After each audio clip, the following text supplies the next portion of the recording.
চরমনায় মুরিদ হইছেন, মানে এই নয় আর একজন হক্কানি মুরিদকে, হক্কানি পীরের মুরিদকে আপনি শত্রু বানাবেন, এইটা আপনার ইসলাম না, এটা ঈমান না, এইটা আপনার শিক্ষা দেওয়া হয় নাই।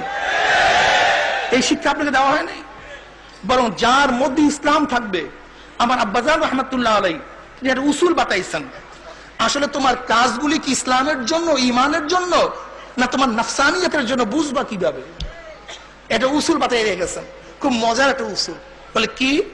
বলে দেখো, সে চরমনের মুরিদ না, তোমার পীর ভাই না, অন্য এক হক্কানি পীরের মুরিদ, তার আমল আখলাকের মধ্যে কোনো ত্রুটি নেই, কোনো কি নাই, ত্রুটি নেই। দেখো তো তুমি প্রশ্ন করে, তাকে তোমার ভালো লাগে না খারাপ লাগে? যদি দেখো ভালো লাগে, তাহলে মনে করতে হবে তুমি ইসলামের জন্য, ঈমানের জন্য কাজ করতেছো। আর যদি দেখো তুমি খারাপ লাগে, তাহলে তুমি ইসলাম এবং আল্লাহর জন্য কাম করো, তুমি দলের জন্য কাম করতে আসো।